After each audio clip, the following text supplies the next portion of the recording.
Here with Louise Eagle. Louise is the head of Strategic Alliance for Approach Dementia Support, who do phenomenal work in the Staffordshire region, supporting those who are living with dementia. Louise, welcome to Friday Live. Lovely to have you here. Thank you for having me and inviting me along. Very, very nice to have you here. So we usually start these sessions with a little kind of 60 to 90 second overview of who the guest is and what it is that they do. Now, usually I ask how you add value to your clients. I think it's fairly obvious how it is you add value, but let's just have a little bit of background on yourself and what it is that you actually do. Okay, so as you say, my name is Louise Eagle and I am the head of Strategic Alliance, and I work across both Approach Dementia Support primarily, but also across the Douglas Macmillan Hospice as well. So essentially, we offer support to people affected by dementia from diagnosis all the way through to end of life support that they require from us.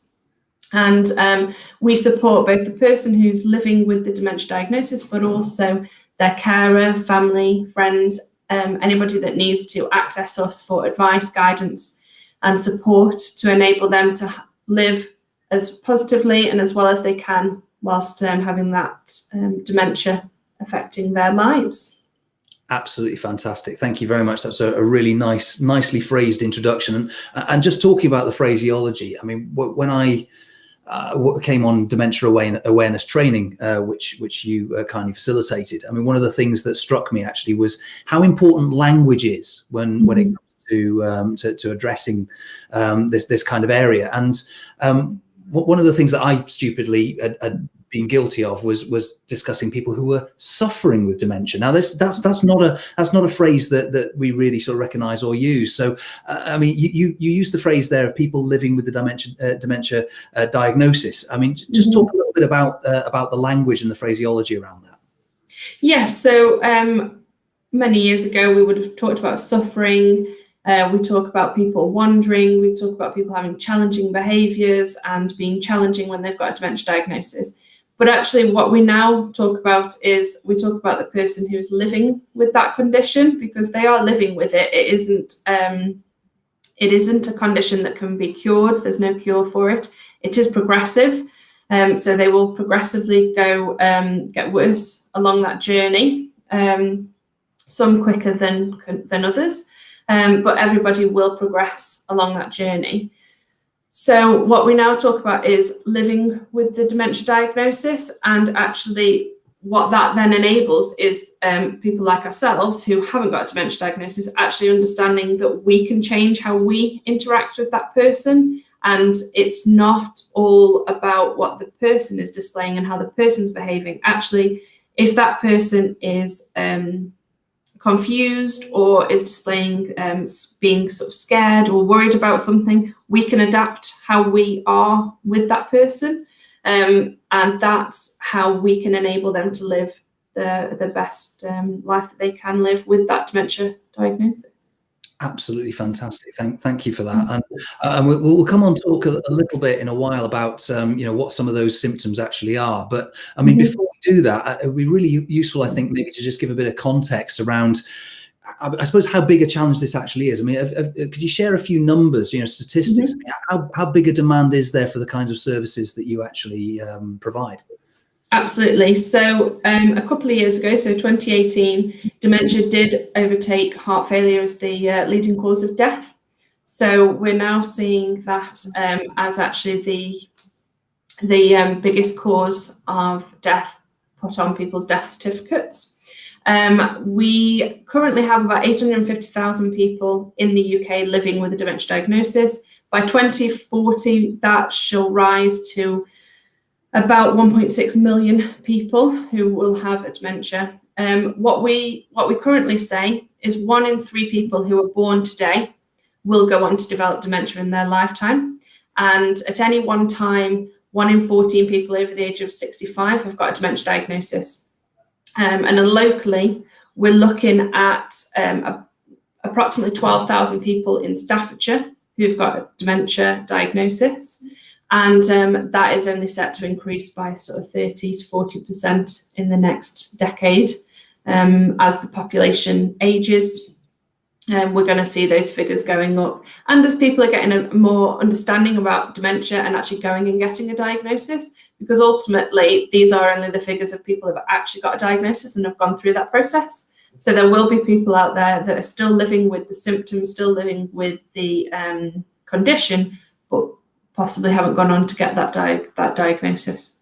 Right. Okay. I mean, that's intriguing. I mean, what is it that I suppose, causes people not to go and get the diagnosis? Well, I mean, or indeed to even seek help when they start to encounter symptoms for the first time? So I think there's a big taboo around dementia. People still have the stigma around dementia. One of the biggest things that we hear is, well, as soon as I get a dementia diagnosis, they're going to take my driving license off me. I'm going to be not allowed to work. I'm not going to be allowed to actually do anything, go anywhere by myself. And that isn't true. We do see people living employed, still completing their jobs, driving, etc. Those aren't things that automatically will change. But what we do need to talk to them about is actually how we can help them to stay as independent as possible, give them all the skills, the resilience, talk to them about support networks out there that can help them to live with that diagnosis. So I think there's a lot of stigma around the word. There's also a lot of concern, like I say, around what are they going to make me stop doing, not about actually how, if I get a diagnosis, all the support I can access. So I think that's the biggest things, really. Yeah, and I think that's very true. I mean, I suppose that sort of piece of stigma and things around it, hopefully that is changing somewhat. And certainly, I mean, I had my own consciousness raised massively when I came on that dementia awareness training with yourself. I think actually looking at the chat briefly here, I can see that Tony Altham here is saying, how can we actually access the dementia awareness training? Would you mind just sharing a little bit about that? Yeah, absolutely. So there is Dementia Champions all over the country. It was an Alzheimer's Society initiative that came out of the Dementia Challenge that David Cameron put into place in 2010. So they've developed a dementia awareness course. So numerous people, myself included, have been on that training to become a Dementia Friends champion. So what we do on occasion is we put that on for public people. Anybody can come along, or what we have done, as the one that you attended, Matthew, was a specific one targeted at our BNI group. So I can put on targeted sessions as well. If you've got a group of people that you think would benefit from that, then we can put on a session. It's between 45 minutes and an hour, and it is really just a starting point awareness session. Yeah, and it is, 45 minutes to an hour that will profoundly move you. I mean, I'm not going to take away from it. You will find it moving. There'd have to be something that's broken inside you not to be moved by it, let's be honest. But it is also extremely useful. And I must admit, it's made me much more mindful of the way in which I can manage my own behaviours around people who are exhibiting symptoms of the fact that they're living with some sort of dementia diagnosis. I've got another question here, actually, from the chat. We're from Sam Derber. Hi, Sam. Lovely to see you today. What are the first telltale signs that you should maybe go to your doctors for a diagnosis, or at least to sort of get checked out? And I suppose what other things might it actually be? Because it might not be dementia. Yeah, absolutely. So the biggest symptom that everybody latches onto and knows about is that memory loss. So if you are experiencing any changes in your memory, your ability to remember things, primarily short-term memory at the first outset. So if you are experiencing any sort of problems with your memory, so I don't think they'll mind me giving this as an example. So the first telltale sign of my grandma, who had dementia, was that she couldn't remember her evening prayers. And my grandma was a lifelong Catholic, and those things were ingrained in her from childhood. So that was the first sort of like, oh, right, okay, we need to perhaps have a think about this and see if there's something going on with your memory, if there's anything that's causing you to have these memory problems. But when I've spoken to our Admiral nurses, who are our specialist dementia nurses here at the hospice, one of the first things that they see is mood changes. So if you see somebody whose mood is changing to what you would normally think, maybe they were very outgoing or sociable and they're going quite inside themselves, that tends to be something that is seen 6 to 9 months prior to the memory becoming noticeably a problem. So that's something to look out for. But then also to think about the everyday tasks. Are they finding everyday tasks slightly more difficult? Are they thinking, actually, I'm not 100% sure now how to put my cutlery, or just very subtle everyday tasks? If they're finding those more difficult, again, those are the sort of telltale symptoms that you would be looking out for. Yeah. So, yeah. But as you said, Matthew, always tell them to go and talk to the GP, because it could be something else as well. So memory loss can be absolutely down to an infection. It could be bereavement. It could be stress. There are multiple things that can cause you to have memory loss. There's multiple things that can cause you to have mood changes. So it is really about actually going to the GP and getting that support.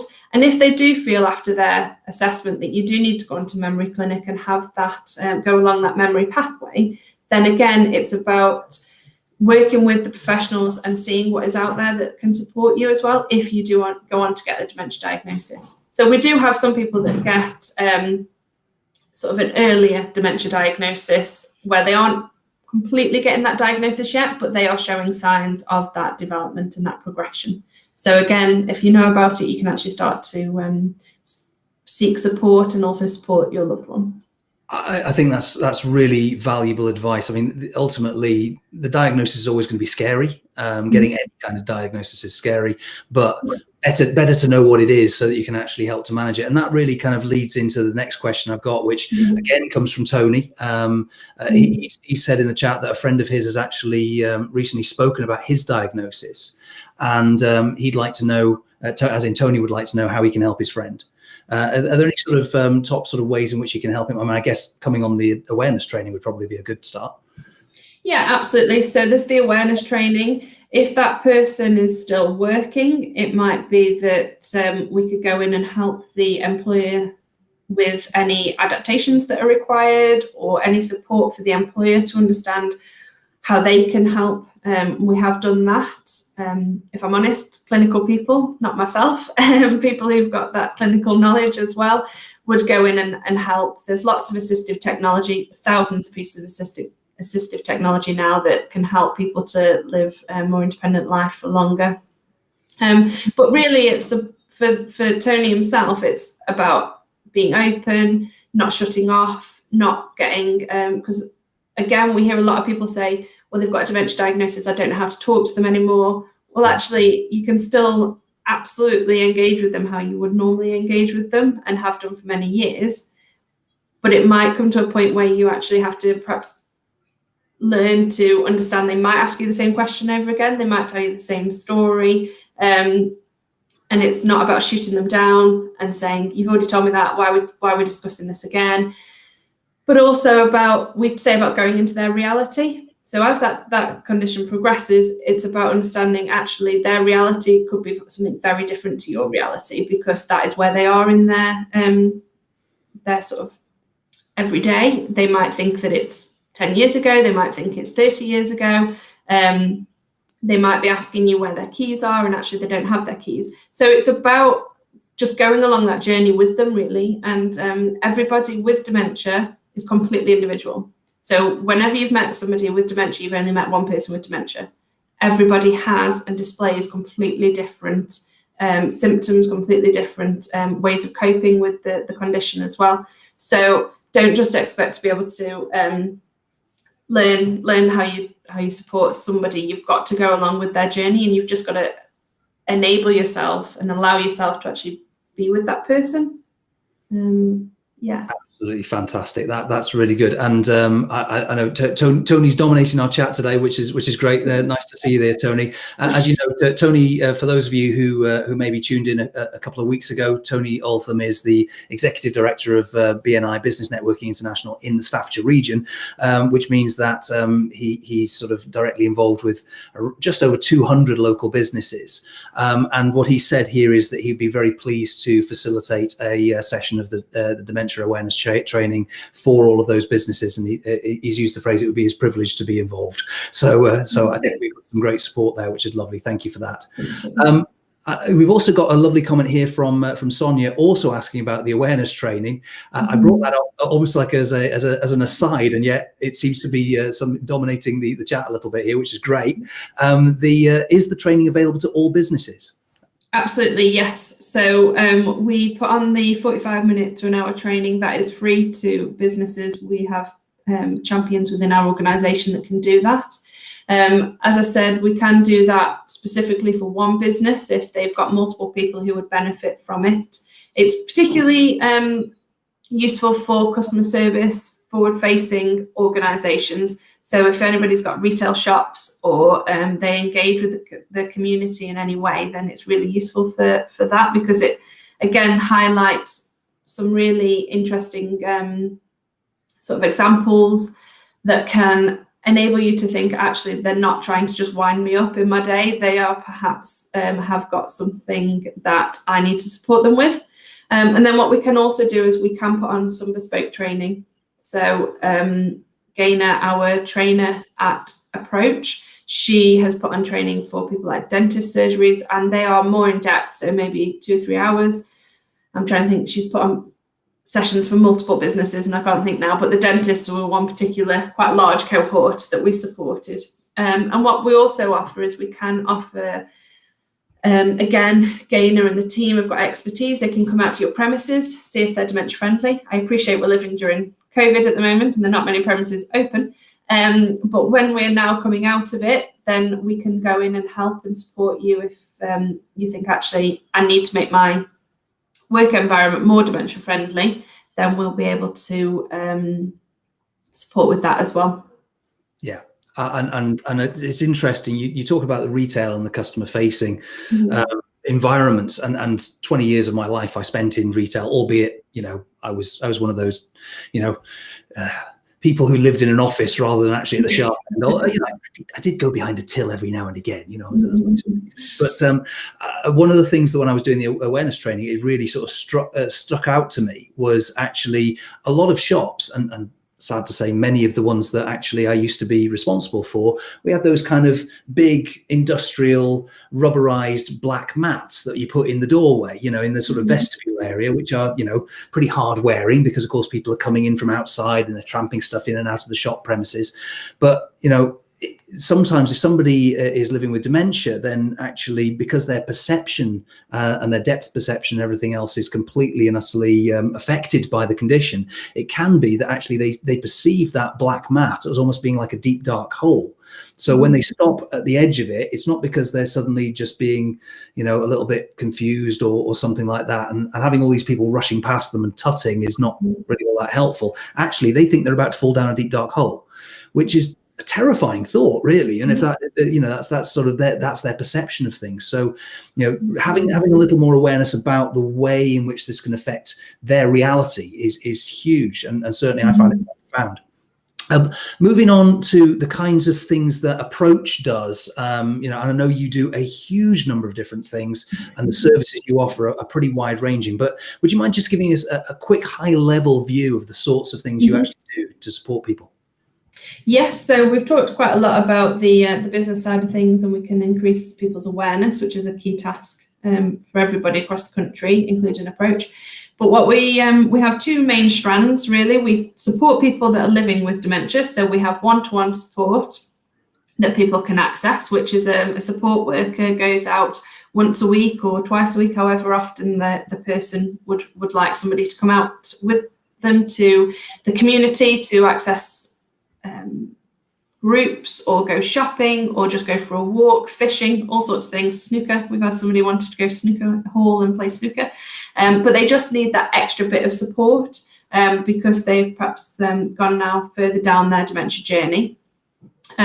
So we do that. We also, pre-COVID, we had multiple dementia support groups. So again, the person who's actually living with the dementia would go along to a group, social environment, interaction. We are actively working on how we can reintroduce those safely within the pre-COVID world. So those are the sorts of things that we offer for people with dementia. We also do activity packs, and we've got an activities officer who will take those out. So she puts packs together from things like gardening through to craft, well-being packs, jigsaws. Jigsaws are a big exercise that people enjoy doing with dementia. It's about that keeping that skill base and that moving around, and also that finding that peace. So jigsaws, she takes lots of jigsaws out to people. And then on the other side is supporting the carers and the family. So again, they can come along. We have more specific carers support training. So that is about us enabling carers to have a bit more of an understanding, enabling them to build resilience, enabling them to build that knowledge base, and then take that back into their caring role. We also offer carers cafes, we call them, but really it's an advice and guidance session. So they come along, peer support, peer networking, really, so that they can understand from people who've perhaps been caring for longer, how they coped with some situations, because it might be that actually something triggers. So we've got a gentleman whose wife asks to go home at about 5 o'clock every night because she's not 100% sure where she is, so she gets a bit confused and thinks that she's not at home. And his coping mechanism one day was literally to put her in the car, drive around for 5 minutes, and then get back to the home. And then she was happy. She was happy that was home. So it's just those sorts of experiences that are just invaluable to carers, to think, oh, actually, yeah, okay, I could just adapt slightly what I'm doing. We've also got people that have covered over light switches because their loved one, he liked to turn the light switch on and off and would stand there for 30 minutes. So they covered it in a nice picture, which they could still turn on. So it's just literally picking up any hints and tips. So we do have those facilities for carers. And then we also have our telephone line is open every Monday through to Friday, and we get numerous calls from people who want just a little bit more support from us. So yes, yeah, and we're constantly developing. We've got our 3 to 5 year strategy that we're just about to launch, and we are going to be supporting in many ways.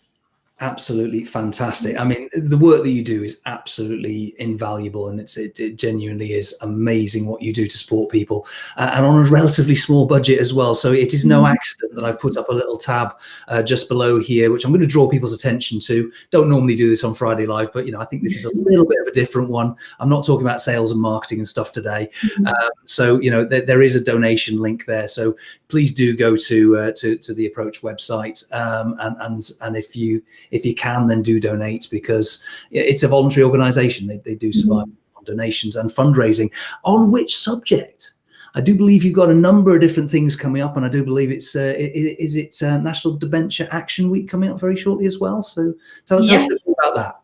Yeah, so a week on Monday is, as Matthew says, is Dementia Action Week, and the whole premise around that is let's talk about dementia. Let's talk about this taboo subject, that we can start to sort of make sure that people have that understanding, and then can learn to support people. And the whole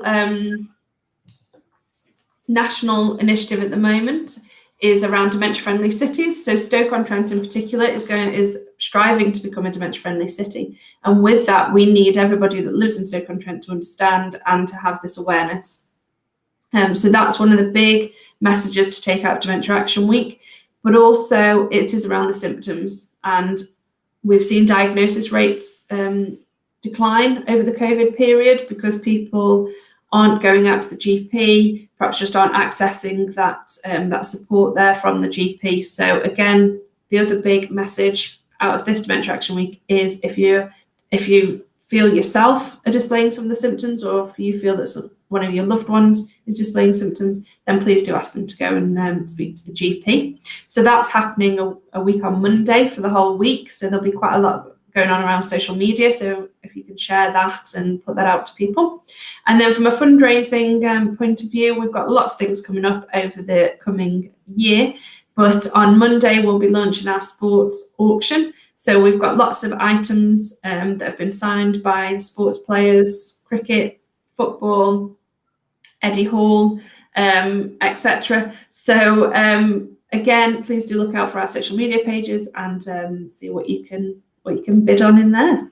Absolutely fantastic. So I know you do a lot on Twitter and things like that. But what should people follow you on Twitter? So Twitter, we're at Approach Staffs. Facebook is Approach. I can't remember the titles now. Positive Dementia Support, I think it is. Yeah. And we're on LinkedIn as Approach Dementia Support, and Instagram Approach Dementia Support. So we're across all 4 of those. So do just keep an eye out. Fantastic, absolutely. And will information be on the website as well? Absolutely, yes. Oh, good. And the website address is down below us right now. So lots and lots of attempts or opportunities to be able to go and find out about all of these amazing things that are coming up. And obviously the sports memorabilia auction is starting on Monday, the 10th of May. So get your bids in. I believe there's some pretty cool stuff in there. And there's other stuff coming up as well. So tell us a little bit more about some of the future fundraising that's coming up. So we've got, in our area, we've got the Potters Half. So we are trying to grow a team to do it for dementia and run the Potters Half alongside myself and a few other people who've already signed up. You can also walk the course as well. I've done that a number of times. That's an enjoyable experience with the atmosphere that's in all around the streets, which is good. And then we've got a big initiative next June, which we're looking to recruit cyclists to cycle from London to Paris. So more information about that will be coming out throughout sort of June this year for a 12-month lead time into the London to Paris bike ride. Wow. Okay. So if you're in the Staffordshire region and you're a cyclist, or you belong to a cycling club, or even if you're just thinking, hey, I fancy a little bit of getting gently into cycling and getting around on 2 wheels, then, what could be gentler than cycling all the way to Paris? Yes. Why not? Hey, listen, it's for a good cause. What can I say? Well worth doing. Andy Hollins here in the chat is saying, can we share the auction link on Facebook and WhatsApp, please? Because he'd love to put them on the top of all of his pages as well. I'm sure there's a bunch of people who'd like to do the same thing. So yes. For those of you watching live, come back and visit the page where you're watching this right now, because we will put those links in to the chat later on. If you're watching it on catch up, we'll have a quick look in the comments, because we might have already done it. So there you go. We will stick all of those links into the chat so that you can click on them, share them far and wide, because the more the merrier. And really, if we can make Stoke a dementia-friendly city, then that's absolutely fantastic, and we can all play a part in doing exactly that. So, Louise, I can hardly believe it, but we are coming up towards the end of our half an hour together. So thank you so much for this. It's been really profoundly interesting, and I know we're getting a lot of comments here in the chat, which is a really good sign that actually this has been a valuable conversation to a lot of people. I know we've talked a little bit about donations and things like that, but how can people get in touch with you? How can people get in touch with Approach? So if you go to the website, there is a referral form there. You don't need to be referred by a professional. You can self-refer into our services. So there's a bit of a contact form on the website. The number's also there as well. So it's 01782 214 999 if ever anybody wants to access us via the telephone. But yes, drop us a message on any of the social media messaging, private messages as well, and we'll get back to you. They're always managed. So absolutely. Fantastic. Thank you so much for that. And thank you so much again for being here with us today. So that is it for another Friday Live. My name is Matthew Hughes. If anybody wants to get in touch with me, then you can do so in all the usual ways. I'm also available on LinkedIn. There's not too many Dashby Hugheses around, so you can find me pretty easily. I'm also available on Twitter as well, at MDH Sandler, or at MDH_Sandler, I should say. You've also got, the usual the ways of getting in touch with me with like email, MDH, that's my initials, at sandler.com. And indeed, my mobile number is 07715 269 724. And that is it for another week. We'll be back again next week with another fantastic guest. I do believe that next week we have Mr. Peter Harris, who runs the Alternative Board in Staffordshire. And so we're looking forward to talking to him about really how we can use the power of multiple different business brains together to create almost a hive mind that will help your business and really help accelerate growth within small to medium enterprises. So that should be a fascinating discussion as well. Thank you so much again, Louise. I hope you've enjoyed it, and see you all again next week.